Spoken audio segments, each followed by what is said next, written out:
मार्च 2023 प्रातः मुरली ओम शांति बाप दादा मधुबन। मीठे बच्चे, बाबा आया है तुम बच्चों की महफिल में। अभी तुम ज्ञान अमृत की महफिल मना रहे हो। तुम्हारी मुसाफिरी अब पूरी हुई, वापस घर जाना है। प्रश्न: अनेक प्रकार के तूफानों में याद को सहज बनाने की विधि क्या है? उत्तर: शरीर निर्वाह करते 5 से 10 मिनट भी बुद्धि को शिव बाबा में लगाने की कोशिश करो। इस शरीर को भुलाते जाओ। मैं अशरीरी आत्मा हूँ, पाठ बजाने के लिए इस शरीर में आई हूँ। अब फिर अशरीरी बन घर जाना है। ऐसे ऐसे अपने साथ बातें करो। एक सत बाप के साथ बुद्धि का संग हो, दूसरे संग से अपनी संभाल करो तो याद सहज हो जाएगी। गीत: आ गए दिल में तू। ओम शांति। बच्चों ने गीत सुना और अर्थ भी बच्चों ने दिल में समझा होगा। फिर भी बाप समझाते हैं, क्योंकि अभी बाप इस महफिल में आए हुए हैं। महफिल तुम्हारी भी है, सारी दुनिया की भी है। भगवान कहते हैं, मैं आता हूँ भक्तों की महफिल में तो सब भक्त ठहरे। उनमें भी फिर खास उन भक्तों की महफिल में आता हूँ जो भक्त मुझ परमपिता परमात्मा से वर्षा लेने आए हुए हैं। जिन आत्माओं की बुद्धि में अब परमपिता परमात्मा की याद है, उन्हों की महफिल में हाजिर हूँ। महफिल में कुछ खिलाया पिलाया जाता है। बाप कहते हैं, तुम बच्चों को ज्ञान अमृत की महफिल करा रहा हूँ। जो आकर बाप के बने हैं वह समझते हैं बाबा आया हुआ है हमारी इस महफिल में। फिर नंबरवार सबको वापस ले जाएंगे। खास तुम बच्चों की महफिल है, आम सबकी है। जहाँ बाप होगा वहाँ हम बच्चे भी होंगे। बाप कहते हैं, हम भी अशरीरी हैं, तुम भी जब अशरीरी थे तो मेरे पास थे। याद दिलाते हैं 5000 वर्ष हुए। लॉन्ग लॉन्ग एगो कहते हैं ना, 5000 वर्ष से बड़ी मुसाफिरी होती नहीं। भारतवासी बच्चे यह भूले हुए हैं कि शिव भगवान कब आए थे, उनकी जयंती मनाते रहते हैं। कहते हैं आए थे जरूर, लॉन्ग लॉन्ग एगो, परंतु कब आए थे यह कोई को पता नहीं। कोई कहेंगे लाखों वर्ष हुए, कोई क्या कहेंगे। एक्यूरेट तो कोई को पता नहीं है, यह तो बाप ही बता सकते हैं। कहते हैं बच्चे 5000 वर्ष पहले भी हम तुम बच्चों के पास इस महफिल में आया था। दुनिया में शिव जयंती तो मनाते हैं। उसी दिन उनसे जाकर पूछो कि बताओ इनको कितने वर्ष हुए। गांधी की जयंती मनाएंगे तो झट बता देंगे कि इतने वर्ष हुए। शिव का कोई बता नहीं सकते, परंतु तुम बच्चे जानते हो शिव को तो बहुत समय हुआ जबकि आया था। वह तो कुछ भी जानते नहीं। कहते हैं जन्म मरण रहित है, नाम रूप से न्यारा है। अरे नाम रूप से न्यारा है तो फिर जयंती किसकी मनाते हो? तो नाम रूप से न्यारा हो नहीं सकता। जरूर भारत में ही आया था तब तो जयंती मनाते हो ना। फिर नाम रूप से न्यारा कैसे कहते हो? याद करते हो, परंतु वह कब आया था? जरूर भक्ति का समय जब पूरा होगा तब भगवान को घर बैठे आना पड़े। भगवान किस रूप में आते हैं यह कोई भी नहीं जानते। बड़ा चतुराई से कोई से पूछना है और फिर समझाना है।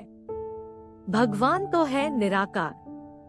तुम उनकी पूजा करते हो, कहते हो हे परमात्मा, हे भगवान।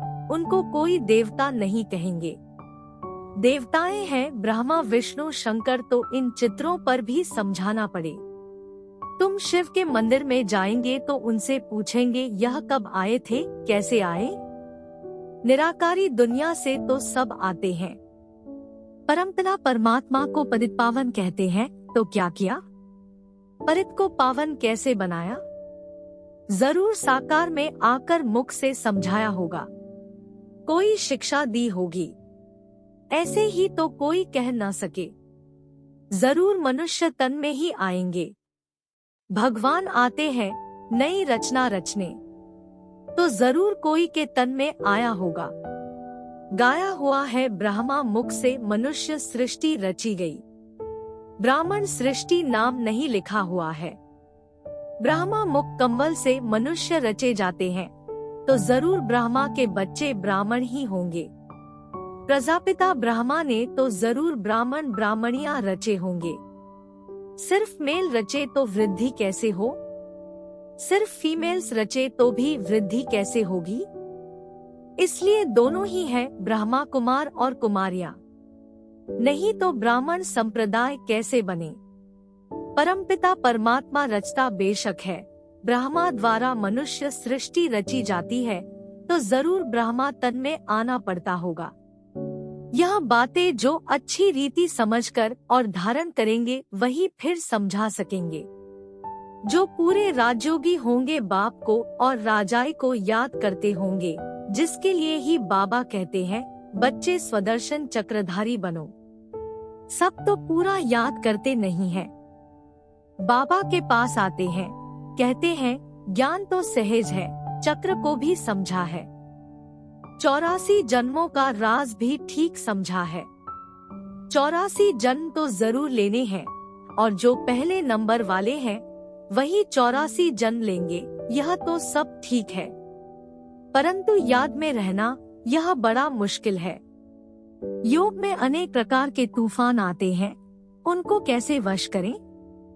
उसका उपाय क्या है? कौन सा टाइम है जिसमें अच्छी रीति याद कर सकें?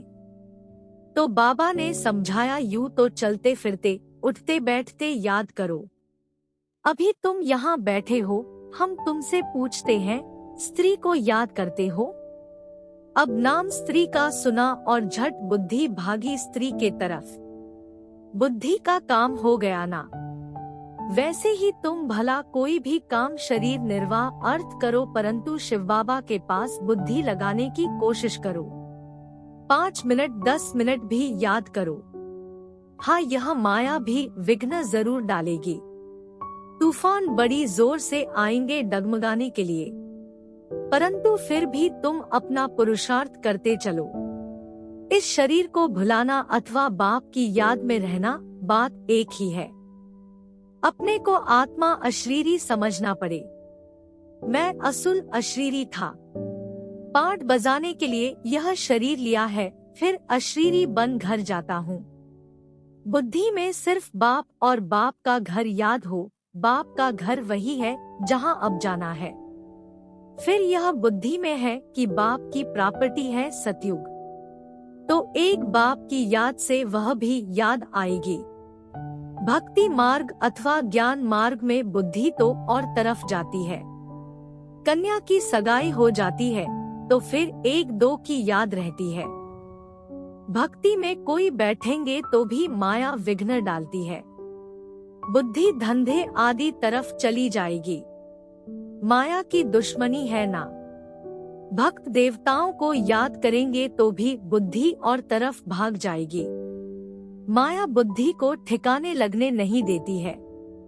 ऑफिस में जाते हो तो भी उसी कार्य में बुद्धि रहती है। इम्तिहान पास किया है तब यह काम करना होता है, उसमें बुद्धि लग जाती है। अव्यक्त चीज में बुद्धि लगाने में माया हैरान करती है। भक्तों को भी बड़ी मुश्किल से साक्षात्कार होता है। जब बहुत तीव्र भक्ति करते हैं तब बाप खुश होते हैं। अभी तो भक्ति की बात ही नहीं, अभी तो है नॉलेज। वास्तव में भक्ति भी करनी चाहिए एक की। अव्यभिचारी भक्ति हो तो साक्षात्कार भी हो। आजकल तो व्यभिचारी बन गई है। सबको याद करते रहते हैं तो बाबा साक्षात्कार भी नहीं कराते हैं। एक में पूरा निश्चय हो तो बाबा साक्षात्कार भी कराए। तो बाप समझाते हैं, मुझ एक को याद करो। मुख से कुछ भी कहना नहीं है। तुम स्त्री को याद करते हो तो कुछ मुख से कहना पड़ता है क्या? ख्याल आया और बुद्धि भाग जाती है। यह बेहद का बाप तो सदा सुख देने वाला है। तो अब तुम्हारी सगाई कराते हैं उस परमपिता परमात्मा से। तो उसको याद करने का प्रयत्न करो। माया तो तूफान लाएगी। सारी दुनिया दुश्मन बनेगी, परंतु बाप को नहीं भूलना। जितना बाप को याद करेंगे उतना विकर्म विनाश होंगे। ऐसे तो बहुत मनुष्य होते हैं जो सारा दिन भगवान का नाम भी नहीं लेते। बहुत खराब संग होता है, इसलिए गाया जाता है संग तारे कुसंग बोरे। सत परमपिता परमात्मा का संग ही पतित से पावन बनाएगा। अभी तो सारी दुनिया पतित है, उनको संग चाहिए पतित पावन का, तो जरूर उनको यहाँ साकार में आना पड़ेगा। सत है ही एक। सत की महफिल में तुम बैठे हो। जानते हो हम आत्माओं का संग अब परमपिता परमात्मा के साथ है। बाप कहते हैं मेरी याद से ही तुम्हारे विकर्म विनाश होंगे। अच्छा संग होगा तो मुरली सुनेंगे, बुद्धियोग एक बाप के साथ लगा रहेगा, तो ऐसा संग तारेगा अर्थात पावन बनाएगा। पावन बनने बिगर उनके पास कोई जा नहीं सकते। बाप खुद ही सिखलाते हैं मेरे साथ कैसे योग लगाओ। पढ़ाने लिए खुद आकर सम्मुख होते हैं। बुद्धि का योग और संग तोड़ एक संग जोड़ना है, तब विकर्म विनाश होंगे और कोई उपाय है नहीं। पावन दुनिया है स्वर्ग, वहाँ के सुख अपार है। ऐसे नहीं वहाँ भी दुख है, दैत्य है। वहाँ तो दुख का नाम निशान नहीं रहता, सो भी 21 जन्मों के लिए। बाप तो यहाँ आकर पढ़ाते हैं। भगवानुवाच हम तुमको राजाओं का राजा बनाने सहज राजयोग सिखाता हूँ। मनुष्यों की बुद्धि में तो श्री कृष्ण का ही चित्र आ जाता है। तुम्हारी बुद्धि में है कि हमको पढ़ाने वाला शिव बाबा है, जो ही ज्ञान का सागर है। वही तुम बच्चों को नॉलेज दे रहे हैं। यह है स्वदर्शन चक्रधारी त्रिकालदर्शी बनना। त्रिकालदर्शी माना तीनों कालों को जानना, सृष्टि के आदि मध्य अंत को और तीनों लोकों को जानना। मूलवतन, सूक्ष्मवतन, स्थूलवतन को भी तुम जानते हो। तुम्हारे में भी नंबरवार पुरुषार्थ अनुसार जानते हैं। बाकी इसमें तकलीफ कोई नहीं है। शरीर निर्वाह भी करना है। ऐसे नहीं कहा जाता कि कन्या को भी शरीर निर्वाह अर्थ माथा मारना है। कन्या को पति के पास रहना है। शरीर निर्वाह पति को करना है। कन्या को भी अपने पैरों पर खड़ा रहना है। एक कहानी है ना, एक कन्या ने बाप को कहा मैं अपना नसीब खाती हूँ। तो तुम कन्याएं भी अपना पुरुषार्थ कर रही हो। जितना पढ़ेंगे, श्रीमत पर चलेंगे तो 21 जन्म राज्य करेंगे। कन्याओं का काम है पढ़ना और ससुर घर जाना। तुमको भी विष्णुपुरी स्वर्ग में भेजा जाता है। जितना पढ़ेंगे उतना ऊंच पद पाएंगे। वह तो ऐसे ही करके कहानी सुनाते हैं। सच्ची सच्ची बात यहाँ की है। बाप खुद बैठ उनका रहस्य सुनाते हैं। तुम सब कन्याएं हो। अधर कन्या भी अपना जीवन बना रही है। बाप ऐसे कर्म सिखलाते हैं जो कभी दुखी व विधवा नहीं होना पड़ेगा। परंतु विरला ही कोई ऊंची तकदीर बनाते हैं। कोई तो बनाते बनाते फिर आश्चर्यवत भागंती हो ऐसे बाप को भी फारक्ती दे देते हैं। डायोर्स भी दे देते हैं, क्योंकि शिव बाबा बाप भी है तो पतियों का पति भी है। ऐसे बाप को बच्चे फारक्ती दे देते हैं। तकदीर को लकीर लगा देते हैं। सजनी है तो भी डायोर्स देने से कौड़ी तुल्य बन पड़ेगी। यह भी गाया हुआ है आश्चर्यवत डायोर्स देवंती फारक्ती देवंती। जिस बाप से 21 जन्म का राज्य भाग्य मिलता है, उनको भी फारक्ती दे देते। कोई तो आकर बाप का बनेंगे, कोई फिर महामूर्ख भी बनेंगे जो फारक्ती भी देंगे, डायोर्स भी देंगे। चलन से ही मालूम पड़ जाता है। विकार में जाते रहते, फिर छिप छिप कर बैठ जाते, फिर लिख भेजते कि बाबा भूल हो गई, क्षमा करो। अब 100 गुना दंड तो चढ़ गया, वह कैसे कैंसिल हो सकता। सच बताने से आधा माफ भी हो जाए। इसलिए बाबा कहते हैं, छिपकर कभी विकार में नहीं जाना, न फैमिलियरिटी में ही आना है। क्रोध भी बहुत भारी भूत है, बहुतों को दुख देते हैं। बाप को 5 विकारों का दान दे फिर वापस ले तो पद भी भ्रष्ट हो जाएगा। अच्छा, मीठे मीठे सिकील्धे बच्चों प्रति माता पिता बाप दादा का याद प्यार और गुड मॉर्निंग। रूहानी बाप की रूहानी बच्चों को नमस्ते। धारणा के लिए मुख्य सार। 1. अपनी ऊंच तकदीर बनाने के लिए विकर्म विनाश करने का पुरुषार्थ करना है। पढ़ाई पर पूरा ध्यान देना है। 2. कुसंग से अपनी संभाल करनी है। पतित पावन बाप के संग से स्वयं को पावन बनाना है। वरदान। स्वदर्शन चक्रधारी बन हर कर्म चरित्र के रूप में करने वाले मायाजीत सफलतामूर्त भव। जैसे बाप के हर कर्म चरित्र के रूप में गाए जाते हैं, ऐसे आपके भी हर कर्म चरित्र के समान हो। जो बाप के समान स्वदर्शन चक्रधारी बने हैं, उनसे कभी भी साधारण कर्म नहीं हो सकते। स्वदर्शन चक्रधारी की निशानी ही है सफलता स्वरूप। जो भी कार्य करेंगे उसमें सफलता समाई हुई होगी।